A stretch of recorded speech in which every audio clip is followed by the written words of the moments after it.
Hey everyone, I hope you're having a great hump day. It is lunchtime for many of you, so I thought I would jump on and share some thoughts that I had based on some observations of my own behaviors when my husband and I were in Hawaii last week celebrating our 8th anniversary. So, some of you may or may not know our history, but our relationship started off definitely not on the right foot, definitely not an honest relationship. And so we had to work through a lot of things because we had our own personal struggles and our own fears. And we went into the relationship with a lot of baggage from our childhood, from our previous relationships. And so many people are looking for this quick fix that this relationship that they're in is not working out for them, and so the answer is somebody else or to leave. And where I believe that there are many relationships out there that are not meant to be, because so many people settle for connection instead of love because they're afraid of being alone, or they're afraid that they're not worthy enough to get what they really are looking for. I do think that people jump ship too soon, and that was something that I've struggled with, being married 3 times, and it was something that I have always been quick to jump to, is to leave if I think things are bad. And so we came into the relationship with so many issues. And so the biggest bottom line for us is that we had very little confidence in ourselves, and it all stemmed from childhood, from experiences that we went through with family, with people outside of our family. And when you take 2 people who have low confidence, that can create a huge mess. And so for me, I've had to work really hard on having self-confidence that is continually being strengthened. I've seen so many issues in my past that had to do with my having low self-esteem. The way I interacted in relationships, the way I interacted in friendships, the way I interacted in social circles, the things that I was willing to put myself out there had a lot to do with my level of self-esteem. And one person actually told me that she was very proud of how far she had seen me come, because when she met me, she literally had never met anybody with such low self-esteem. And so I thought, wow, other people saw it. And for me, I see that people find their place in life, their purpose, their passion, through different avenues. For me, it was fitness. Whenever I was able to complete something that was challenging to myself, and I could complete it knowing that I put my blood, sweat, and tears and my heart and soul into it, then that made me feel like I could finish something and I could be good at something. And when I got into health and fitness, I was surrounded by a community of people who had also had their share of failures, of things that didn't work in the past, and that they were here not to tear me down, not to compete with me, but to help me succeed. And they were and still are part of my arsenal of why I'm still on this journey 5 years later, and why I speak about it so passionately is because what it's done for me is not just giving me a body that I'm proud of, or the mental clarity and the emotional clarity to want to take care of my body, but it's also helped with giving me confidence, which has in turn strengthened every type of relationship that I have with my friends, with my husband, with my children, with strangers. And that's something that was so important. And so I worked harder on myself than anything in the last 18 months. For the last 5 years, I have submerged myself into personal development, into a community full of positive, like-minded people. But the last year and a half, I have immersed myself in things that were going to take me to the next level, to get me past those things that have held me back, and change that story that I have been living by, and not allowing the things that happened to me in the past dictate where my future goes. And so confidence is a big thing. And my husband and I just came back from Tony Robbins. We attended Unleash the Power Within in Los Angeles. We brought my oldest and our youngest, Haley and Rebel, who are 17 and almost 7. And it created this polarity in our family that it's something that I've talked about before, is that so many people that I work with is that, you know, you have a husband or a wife or somebody that is trying to get better mentally, physically, emotionally, health-wise, and then their family are not on the right, they don't feel like they're on the same track, and they're not seeing eye to eye. And one thing that I will say is that Ryan's been extremely supportive of what I've done, and this business that I have created and who I am would not be where it's at or the level it's at without his support, as well as everybody that has my back in our community. But many times in this journey of mine, I have forced him and tried to push, pull, drag him into being right in line with me when it came to personal growth. And at times it felt like I was here and he was there, and it seemed like this gap started to get wider. And then that's where most people the panic sets in, because everybody universally has the same fears, that they're not good enough, that they're not lovable, they're not worthy, and that they're going to be rejected. And if you take down any emotion or any fear, it usually goes down to those two things, that they're the fear of not being good enough or worthy enough, and that they're going to be, you know, have love taken away from them. And so when you start to go, you know, further apart from people, it gets very scary. But when we went to unleash the power within, one thing that I had learned when I went in November by myself with other friends, is that Tony Robbins talks about that no matter what your situation is, what your mindset is, it can literally change like that, and that you have the power to change that facet. And so I will say, when we attended the Tony Robbins event together in LA last month in March, that literally I felt that even though we were there for, you know, a 4-day event, but it was like that this gap between where we were closed to this, and we're on the same track now with the same vision, and it has helped us so much. And so I am sharing with you that, you know, not just a plug-in about that, you know, immerse yourself in something like Tony Robbins that's going to help you get to the next level, but also, you know, do something that's going to help with your confidence, like something fitness-wise. Pick a program, do something, a goal, whether it's running or, you know, changing your eating habits. Do something that is attainable and realistic, and set your goals for it, and fully immerse yourself in it. And when I say fully immerse yourself in it, I'm not talking about 1 day or 2 days or even 3 weeks. I'm talking about go in, all in, and try your best and expect failure, and push yourself so that when you finish, you're going to feel more confident. And once you do that, you're going to keep pushing more and more and more, because no matter what, these things that you achieve that fill your soul up, that give you significance, that give you certainty, that give you love, that give you connection with other people, those things become addictions. So if you're doing the right behaviors and you're seeing the results and you're getting your human needs met, it's going to become very easy to stay motivated, because it's going to become an addiction. And there's things that can be addictive positively or negatively. And so I'm looking at where I am now, is that 5 years of being on my health and fitness journey and completing program after program after program. I may not have the body that I initially set out for. I don't have six-pack abs, but I'm healthier and stronger now than I was. And I am healthy and stronger now than I would be if I had never started, or if I had to quit in between. So these are the things that were so important to my confidence level. And then coming in was going in and working on my mindset, and that was immersing myself in Tony Robbins and personal development for these last couple years, and been heavily in the last year and a half, so that all these things sync. Because you may get the body and the health that you deserve, but if up here you're not feeling connected, and if you're not getting all of your human needs met, and if you're not feeling that polarity between you and your significant other, and you're not aligning, you're not going to see that unity in your family. And so one thing that I noticed is that, you know, we had these trips planned, that we were going to go to Tony Robbins together, and then I booked our anniversary trip, and I hadn't realized that they were so close together, but they were 10 days apart. But I truly believe everything happens for a reason, because we came back from Tony Robbins not saying that, I expect you to do this or you do this, but we all came back, everybody who went with us, but Ryan and I especially came back saying that this is what we were going to do for ourselves, that I made these commitments to myself and to our marriage, and he did the same.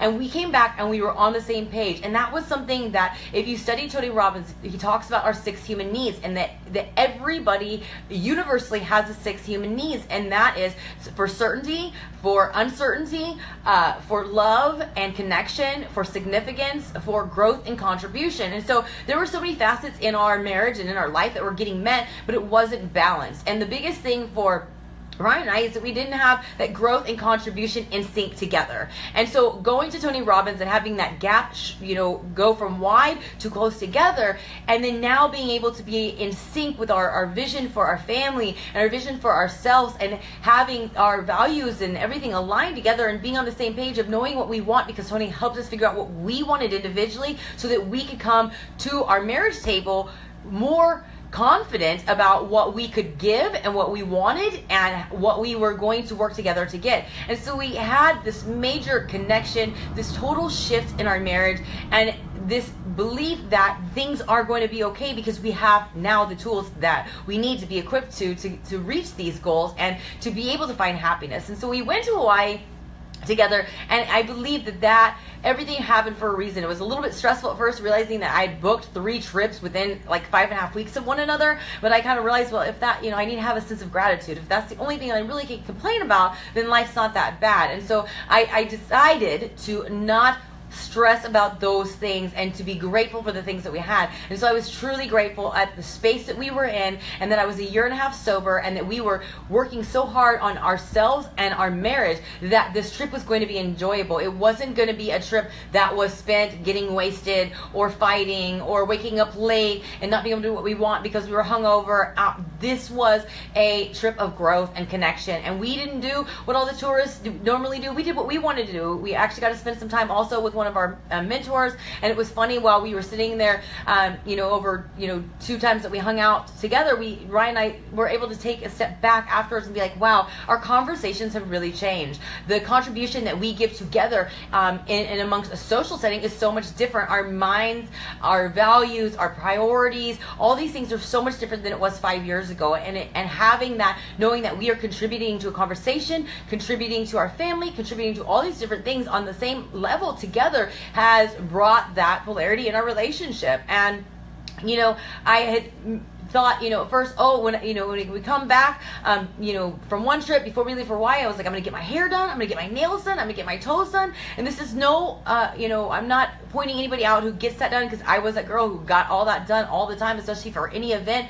But I finally realized, I looked at him, I'm like, do you even care that I don't have my hair or nails done, or that I have gray hair? And he was like, no. And I realized that I was in such a good space individually because I'd worked so hard on the things that I said to get me where I am individually, to build my confidence up, and that we had just recently kind of had that shift where we were finally on the same track where we could communicate about these things. And I was like, does this even matter to you? And I'd never thought that. I was trying to do things for him to get the attention that I need and the significance and get the love and show him love the way I was expecting to be loved, and I wasn't loving him the way he needed to be loved. And it was this moment of clarity, and he was like, no, I don't care. And I went on this trip with my toes not done. I hadn't had a pedicure done since October. I don't have my fingernails done. My gray hair is like this long. I bought a couple new, tank tops, that I didn't go out and buy a brand new wardrobe. And for me,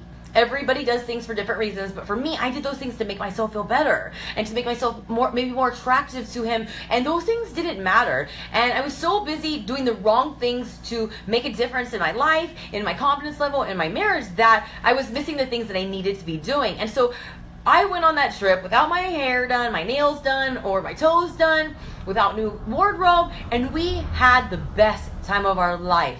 And that was so important for me, was that we had the best time of our life. We came back even more connected than when we left, and that was so amazing. And we're leaving to go on another trip, and I feel the same way. I don't feel the need to go out there and do anything extra to myself for other people. I feel so confident, and I didn't always feel this confident. Like, I didn't feel this confident 6 months ago. I didn't feel this confident, sure as hell, 5.5 years ago. So when I share this with you, I want you all to understand that I share this with you, and I let myself be vulnerable because I want you to know that I'm just a regular person who made a lot of mistakes, who had a lot of baggage, and that if I can do it, and even if it took over 5 years, it's been worth it. It's been worth that work. And that's something that I encourage people to take care of themselves, to stop waiting for the right time, stop putting it off till the next Monday or the next month or New Year's. Like, I have the solutions, and I have the same tools that I use that help me and have helped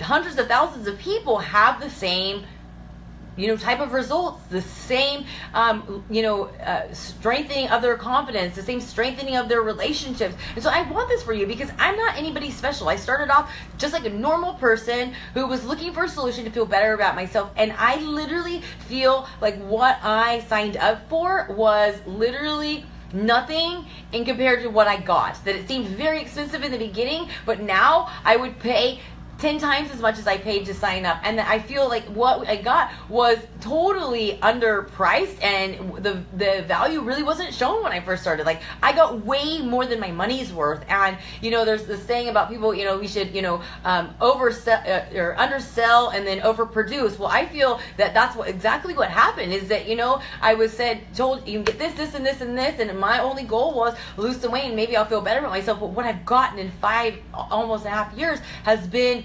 priceless, and it's been just absolutely invaluable. And I've learned to become vulnerable, and I've done this because of the fact that when I'm vulnerable, I let you guys see who I am, and that I'm just like you, and that I truly feel so excited about where my life is now, because I know what my life would have been like if I had not made those changes, if I had not surrounded myself with the right types of people, if I had not immersed myself into personal development, if I have stayed in the same type of mindset. And so I want people who are out there suffering in the relationship that they have with themselves, in destructive patterns and habits like I was, and people who are struggling, trying to find that passion back or find that connection with their spouse and feeling like they've tried everything. I want them to know that it is possible to turn your life around, literally like that. But you have to get yourself aligned with the right people, and you have to have the right tools, and you have to have the right expectations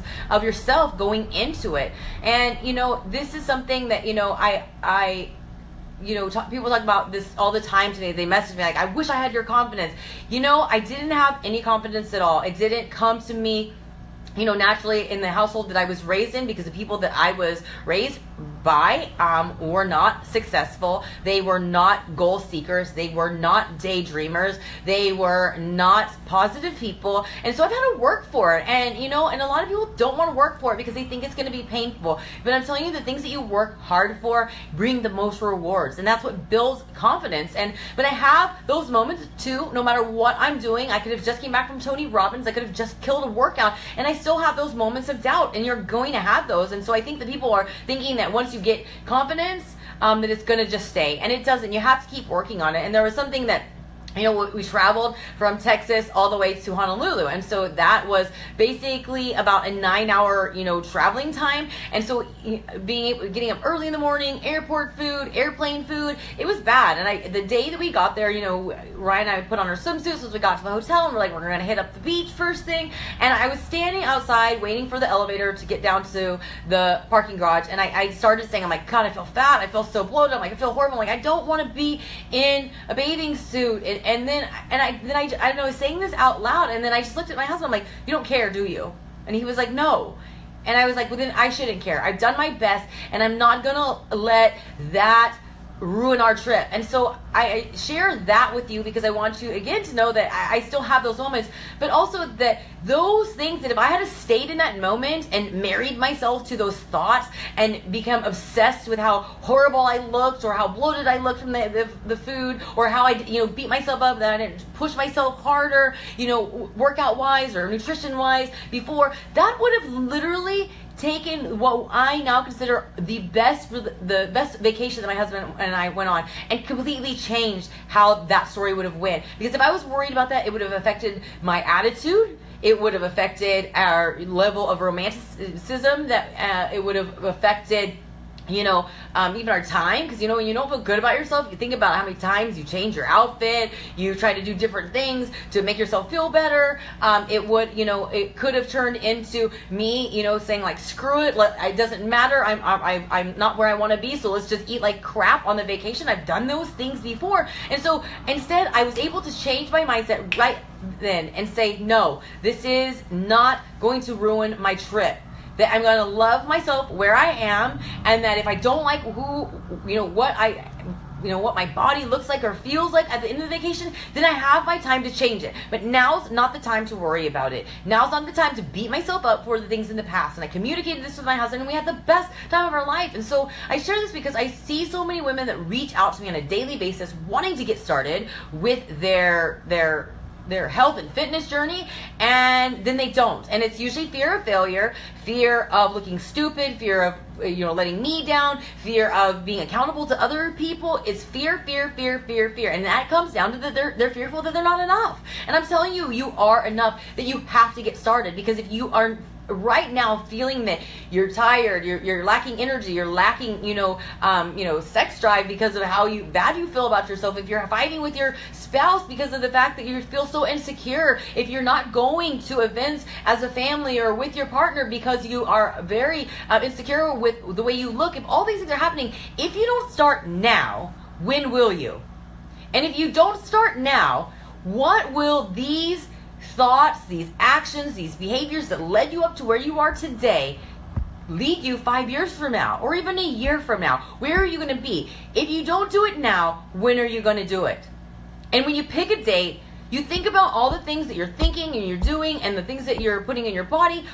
Where are you going to be a month from now, 2 months from now, 3 months from now? I would rather get started now than get started and being 6 months ahead, behind the schedule. And so, I share this with you because I want you guys to really look at the big picture, because I don't think a lot of people in society really, I don't want to say everybody, but I don't think it's a normal practice for people to be self-regulated or self-aware, because things that cause pain, things that cause, uncertainty of like, oh my God, I have to change, and, this is stemming from a painful event in the past, people run from it. They distract themselves with Netflix, they distract themselves with drugs and alcohol and, friends and all these different things so that they don't have to deal with it. And so I want to bring to people's attention that think about the thoughts that you have about yourself. How is that affecting your relationships?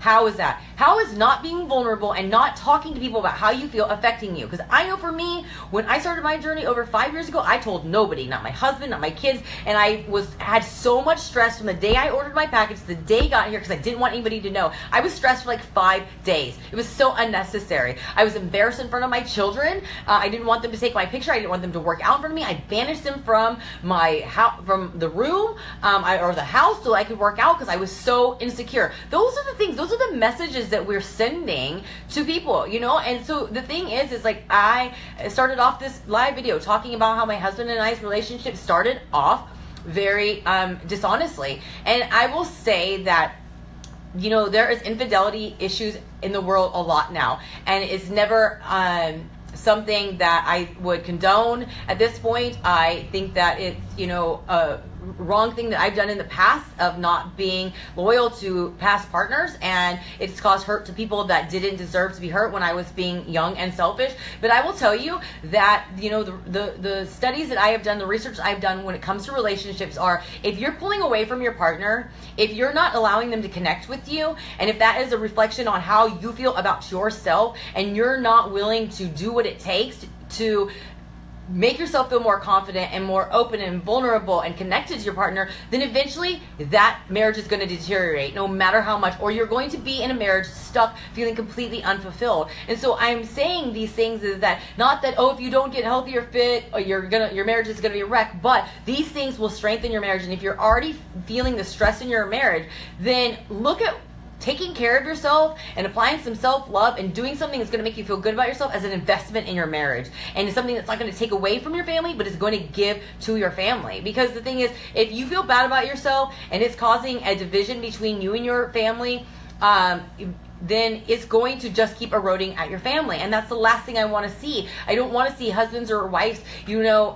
going elsewhere to feel fulfilled because they don't have it at home, when I have the ability to share with you my own story of how to avoid that or how to fix that if you see it happening. And there's something that's even more important, and it's something I started watching the Netflix series, the 13 Reasons Why, I think, and it's talking about a young girl who took her life, and the story that she shared leading up to it of who contributed to it. And so I see so much on social media, and I hear from so many people about bullying, about shaming, about these horrible acts that children are doing to one another, and teenagers are doing to one another, and girls are doing to one another. And I see it in my age that women are just seeking love and connection for people, but at the same time they're tearing down other people, and we really need to empower people. And so my really biggest thing that I want to do is teach my children to love their bodies, to be happy with where they are, and if they're not, then put in the work that it takes to get there. And I've seen my kids where they post pictures on Instagram and swimsuits, and there's friends telling them, take it down, I hate my stomach. And I'm like, man, these are young kids, like, I'd hate to see this happen. And so I don't want to send the wrong message to my children, and I want my children to be able to help the other kids out there who are suffering from those poor body images and the abuse maybe from home. And so these are the things, parents, that we are conveying. Whether you're a mother or a father, when you talk bad about your body, when you talk bad about your spouse, when you talk bad about other people, that carries on. And when you're miserable, for whatever reason you're miserable, don't think that your children don't pick up on that misery. They may not even be miserable, but all they know is misery, and that transcends into the way they treat other people in school. I do know that some people come from loving households, and some kids are just jerks, so I'm not saying that's always going to be the case, but I know that if I do my part and I work on myself of being confident, happy, and kind, and constantly working on myself and influencing my children by my actions on how to do this, and manifesting these things in front of them and explaining it to them, and not just telling them to do it. Because I hear parents all the time, stop bullying people, don't do this, don't do that, but they don't really follow through with it, in their own actions, or check up on it. But like, those are the things that are super important to me, that I can leave my mark on the world, that I'm not going to have my children be where I was 5 years ago, looking desperately for somebody's help to boost my own self-esteem and self-confidence. That I hope that they're the people out there helping other people who were like their mother once upon a time. So I wanted to share that with you. And just, if you're having any issues with confidence or with your health, or if you're just kind of lost and you're looking for somebody to listen to and will listen to confidentially, reach out to me. I'm here anytime to help you.